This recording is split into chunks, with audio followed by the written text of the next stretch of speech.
Jadi ilmu yang terus berkembang sesungguhnya sesuai dengan perkembangan hidup manusia. Maka para ahli fikih di dunia itu kerap kali kemudian berijtihad ya untuk menetapkan barang-barang apa saja atau profesi-profesi apa saja yang kemudian terkena zakat, yang kemudian dikiaskan dengan zakat di masa Rasulullah SAW. Nah, untuk nisab haul kita akan bahas besok karena peluangnya akan banyak pembahasannya. Nah, kalau sekarang kita akan bahas tentang mustahiknya terlebih dahulu, mungkin tidak terlalu panjang. Bapak Ibu hadirin yang dirahmati Allah, dasar tentang siapa penerima zakat itu ditetapkan oleh Allah Subhanahu wa Ta'ala dalam Quran surat At-Taubah ayat yang ke-60. Ya, di tayangan sudah ada nama shadaqatu. Para ulama tafsir menyepakati bahwa makna shadaqah di sini itu adalah zakat, walaupun Allah tidak mengungkapkannya dengan kata-kata zakat. Jadi ayatnya tidak innamaz zakata, tidak, tapi innamaz shadaqah atau innamaz zakati lil fuqara, tidak begitu. Menggunakan kata-kata shadaqah, tapi makna shadaqah di sini itu adalah zakat. Siapa yang berhak menerima zakat itu? Nah, ini mustahik. Mustahik itu yang pertama adalah fuqara. Innamas shadaqati lil fuqara. Fuqara itu menurut para ulama adalah mereka yang tidak memiliki penghasilan tetap, dan ketika mendapatkan penghasilan tidak mencukupi untuk kebutuhan dasar hidupnya. Misalkan ada orang kerja serabutan, kerjanya serabutan, itu bukan pekerjaan tetap, ya. Terus ada yang mempekerjakan, sehari diupah 100.000, padahal anaknya 12 misalkan itu. Nah, itu ya, ini masuk dalam kategori fakir. Ya, kita tidak bisa menyalahkan salahnya sendiri, punya anak banyak, tidak bisa begitu. Ya. Tetapi yang dilihat itu adalah real kehidupan dia cukup atau tidak cukupnya untuk kebutuhan dasar.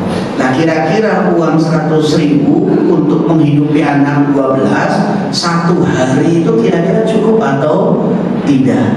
Nah, kita akan melihat kira-kira di wilayah itu, karena terkait dengan kelayakan hidup itu ditentukan oleh wilayah. Maka kenapa ada UMK, ya, ada upah minimum kota atau kabupaten. Itu dasarnya adalah dari KHR, kebutuhan hidup layak. Ya, kehidupan hidup layak itu instrumennya ada terkait dengan tenaga kerja, terkait dengan inflasi, terkait dengan pertumbuhan ekonomi di wilayah itu. Maka di Jogja dengan di Jakarta itu beda. Ya, di Jakarta banyak industrinya. Ya. Jadi kalau orang Jakarta ke Jogja itu dia senang karena sisa uangnya bisa banyak. Ya, di Jogja cari makan yang 10.000 masih banyak. Tapi orang Jogja ke Jakarta, dia akan mengatakan di Jakarta apa-apa serba mahal. Ya, karena makan minimal di Jakarta paling minimal misalkan 25.000.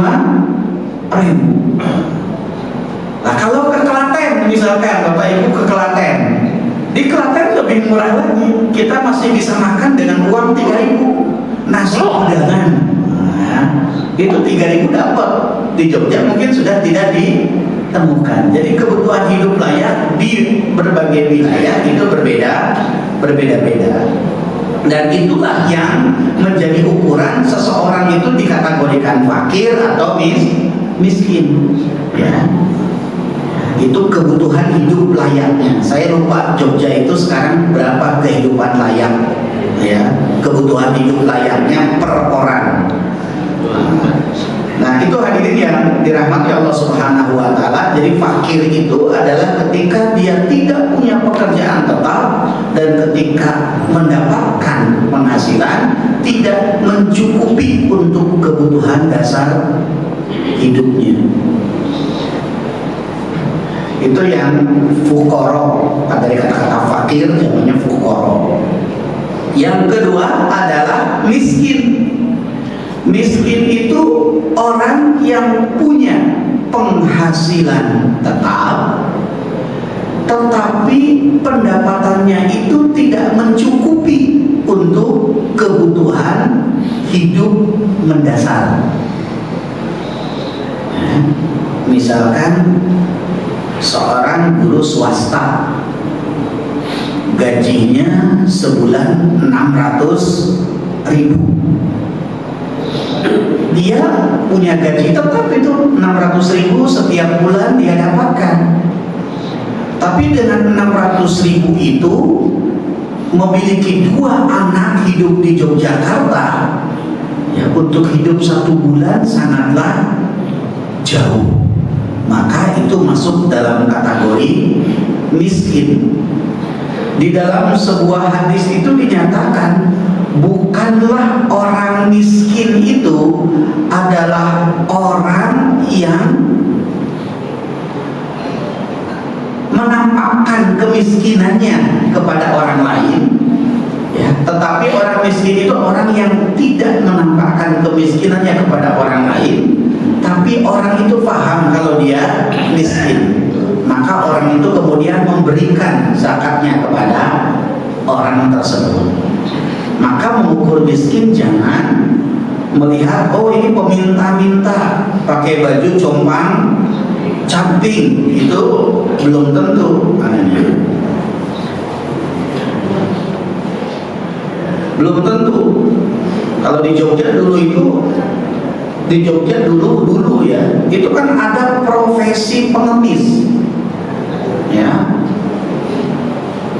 di mana perkampungannya Bapak Ibu pernah dengar perkampungan pengemis di Jogja? Di Imogiri. Jadi di Imogiri itu mereka datang berombongan, ya, ke daerah kota gede, titik kumpulnya.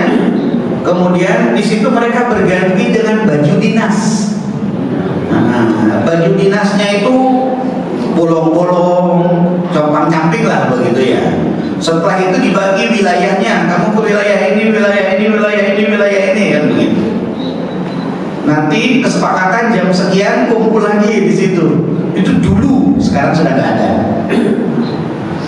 Wah, rumahnya hebat-hebat, bisa mengkuliahkan anaknya ke perguruan tinggi.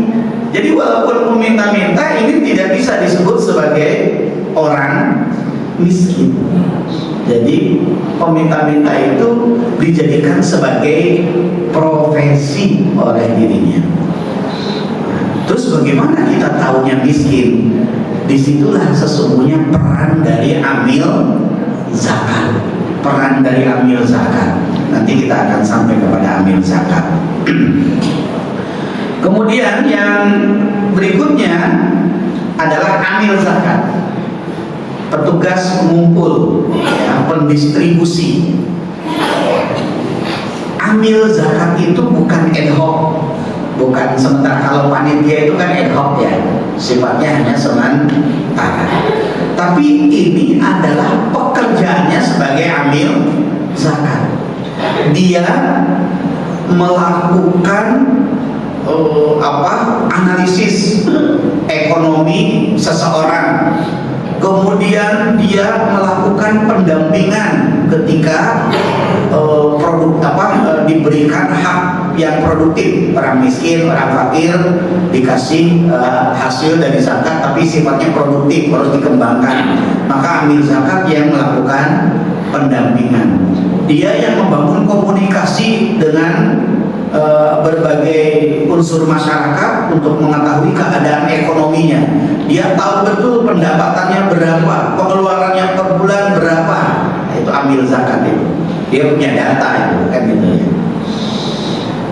Nah, tadi fakir, miskin bisa diketahui itu oleh peran amil zakat ini, yang dia turun ke masyarakat untuk mengenal siapa masyarakat yang dikategorikan miskin. Karena kadang-kadang standar negara ya kan, pemangku wilayah RT RW itu kan punya data sebenarnya, tapi kadang-kadang standarnya berbeda dengan yang ditentukan oleh lembaga zakat tersebut, misalkan begitu ya. Nah, standarnya berbeda. Nah, itu amil zakat. Yang keempat, yang menjadi mustahik zakat itu adalah mu'allaf, ya, orang yang baru masuk Islam. Karena masuk Islamnya itulah memiliki dampak, memiliki pengaruh terhadap perekonomiannya, bahkan memiliki pengaruh terhadap hak hidupnya. Nah, dia berhak untuk mendapatkan bantuan dari zakat yang jatahnya untuk mu'allaf. Kan banyak ya orang baru masuk Islam diusir dari keluarganya. Dia tidak punya tempat tinggal, dia susah mencari makan, pokoknya keras hidupnya akhirnya. Ya, bahkan terkadang membuat dia menjadi melemah lagi. Ternyata saya masuk Islam menjadi sangat sulit, berat. Makanya kemudian kenapa diadakan mu'allaf center kan itu ya. Itu sesungguhnya untuk menjembatani, karena banyaknya mu'allaf yang dia mengalami berat hidupnya setelah masuk Islam, tapi kepedulian dari sesama muslim itu tidak nampak, mungkin karena tidak tahu dengan keislamannya atau ada hal yang lain. Nah, dijembatani oleh lembaga itu agar kemuliaan dirinya, izzahnya itu tetap terjaga. Tapi bukan yang sudah bertahun-tahun ya, waktu SMA mu'allaf ya, sekarang sudah punya anak 7 misalkan gitu, sampai sekarang kemudian minta zakat hak mu'allaf. Wah, itu mah ada ya. Sama dengan yatim kan, kadang-kadang begitu ya, kita sudah tua mengatakan saya itu yatim loh. Itu mah yatimin. Padahal yatim itu ya sampai dengan batas usia dia bisa bekerja. Kalau di Indonesia kan laki-laki 21 tahun, perempuan 19 tahun, itu undang-undang pernikahan ya, undang-undang nomor 1 tahun 74 kan itu ya. Nah, hadirinnya dirahmati Allah Subhanahu wa Ta'ala. Jadi mu'allaf itu berhenti dengan sendirinya ketika dia sudah memiliki kemapanan hidup. Jadi kemapanan mendapatkan pendapatan untuk memenuhi kebutuhan dasar hidupnya. Jadi bukan kemapanan, oh belum punya mobil, oh terus dikasih zakat terus, ya itu mah banyak orang yang mau. Ya. Tapi kebutuhan dasar hidupnya, bisa makan gitu ya. Nah, itu mu'allaf. Yang berikutnya Bapak Ibu, budak. Budak ini nggak perlu dijelaskan ya, karena sekarang tidak ada perbudakan. Tapi zaman dulu ya, di Mesir kuno, di Romawi, ya di Persia, ya itu perbudakan itu kan marak. Budak itu nilainya separuh manusia pada saat itu, sehingga dia boleh disetubuhi kalau perempuan oleh tuannya yang laki-laki, boleh disetubuhi, boleh belikan. Yang disebut dengan setengah manusia itu karena dia hidup seperti manusia, tapi dia tidak punya kemampuan sebagaimana manusia pada umumnya. Oh, dia bisa diperjualbelikan, dia tidak boleh menolak kalau mau disetubuhi, dia bisa dieksploitasi tenaganya, dan seterusnya dan seterusnya. Itu budak. Maka Islam hadir itu untuk membebaskan perbudakan, ya. Maka kafarot, ya, seperti misalkan orang yang melakukan pelanggaran di puasa Ramadan, dia membatalkan diri dengan sengaja, ya, membatalkan diri dengan sengaja, apakah berhubungan badan atau sengaja minum, makan di bulan Ramadan, maka hukuman pertamanya adalah membebaskan budak. Ya. Kalau tidak bisa membebaskan budak, memberi makan 60 orang miskin. Tapi kalau ini bagi miliarder ya gampang ya. Miliarder batalin puasa aja, ngasih makan 60 orang miskin, wah, masing-masing 100.000 aja gampang. Makanya ada perdebatan di kalangan ahli fikih. Jadi yang pertama itu, yang pertama, kriteria pertama orang batal puasa Ramadan itu adalah melakukan puasa 2 bulan berturut-turut. Nah, kalau tidak bisa membebaskan budak, kalau tidak bisa kemudian memberi makan 60 orang miskin. Dan itu bukan pilihan, tetapi bersifat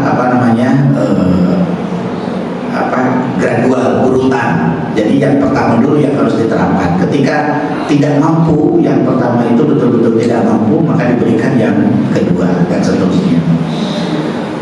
Nah, itu budak. Kemudian yang berikutnya, gharimin, orang yang berhutang.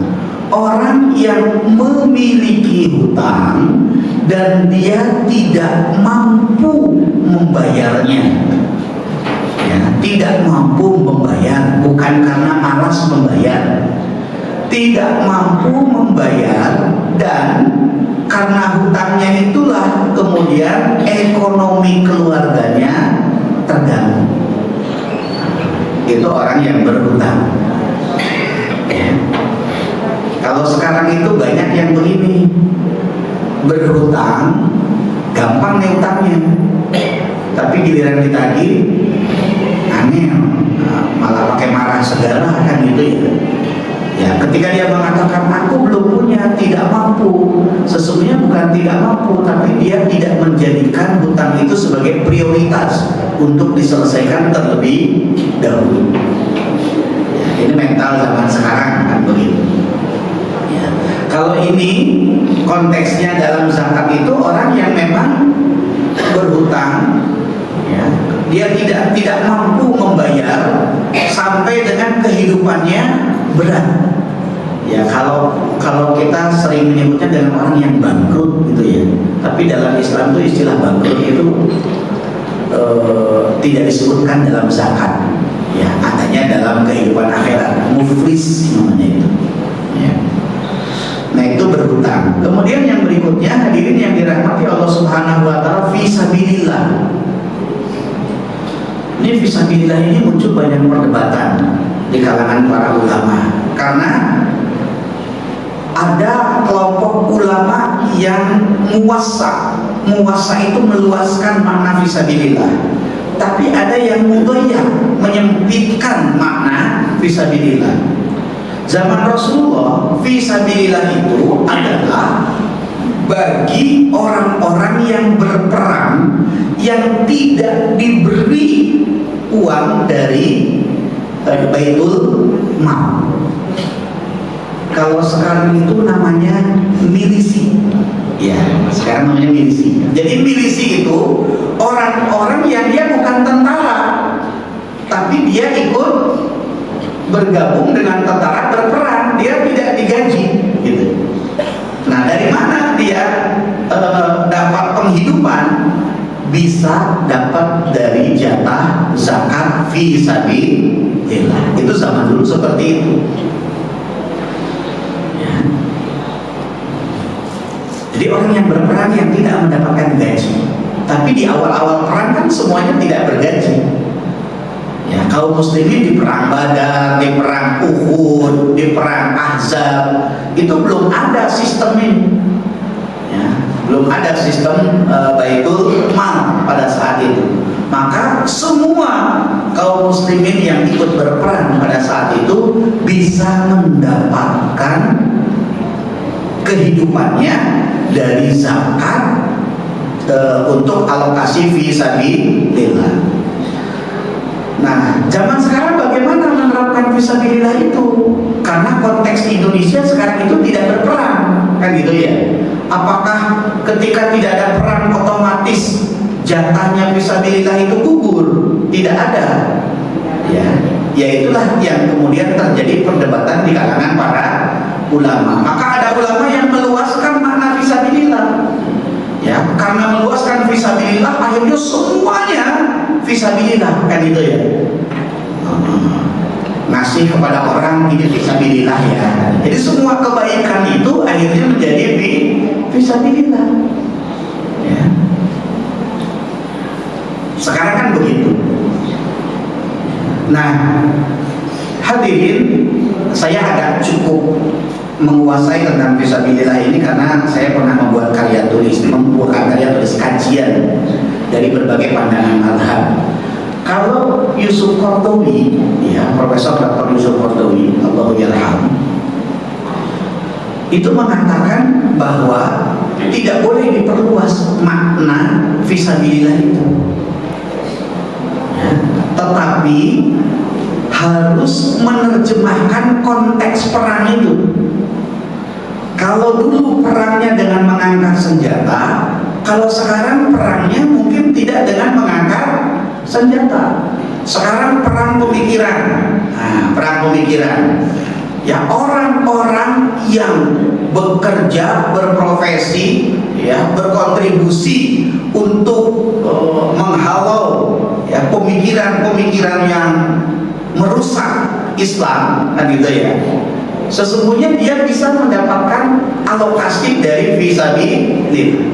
Anak-anak yang sekolah, ya, itu boleh mendapatkan jatah fisabilillah. Guru yang membentengi anak-anak dari serangan-serangan pemikiran dari barat, dari mana, kan begitu ya.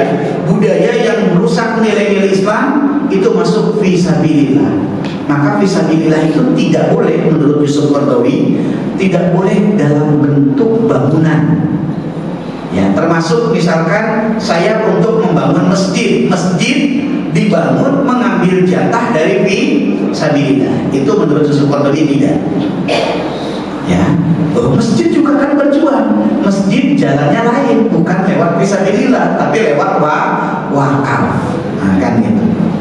Jadi kalau masjid menghimpun, masjid misalkan menghimpun dana zakat, kemudian masjid menetapkan ini alokasi fisabilillah, jadi dibangun masjidnya dari alokasi fisabilillah, itu menurut Yusuf Qaradawi tidak tepat.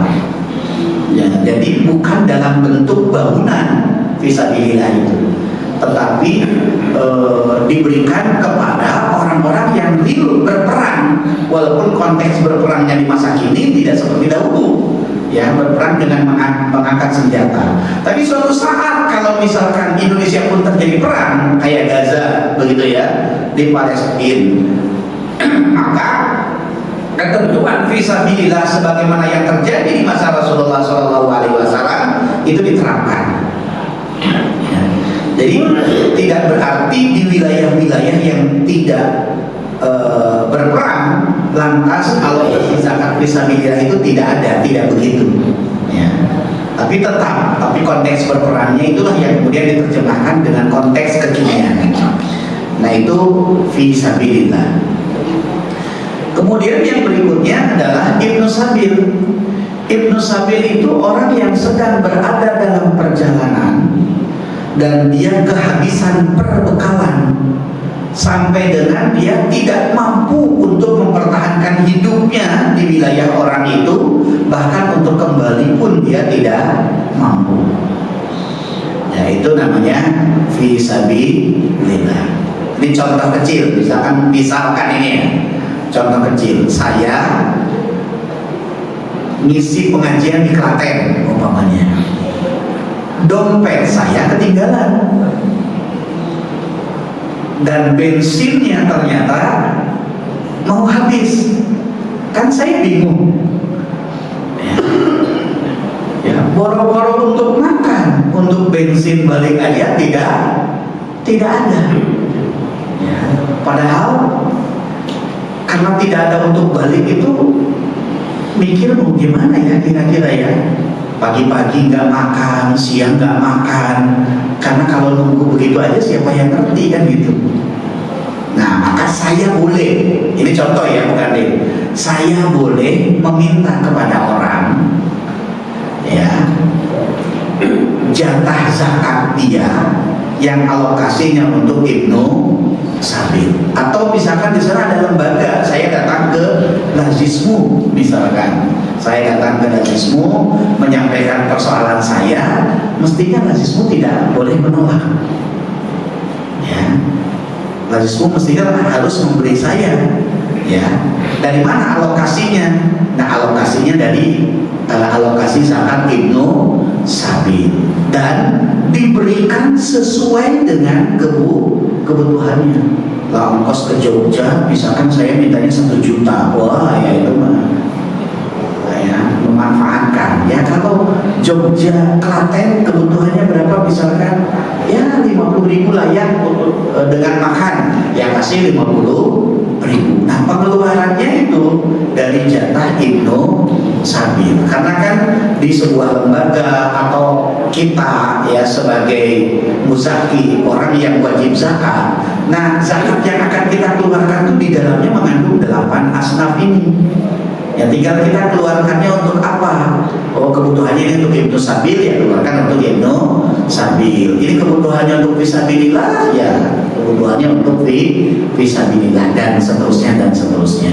Walaupun memang di saat sekarang tidak menjadi rekomendasi kita memberikan zakat kepada secara langsung orang-orangan ya sebaiknya kepada tadi melalui amil zakat.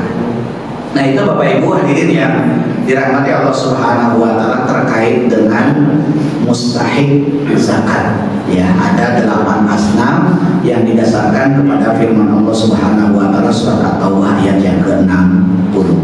Mudah-mudahan bisa menjadi kepahaman kita semuanya.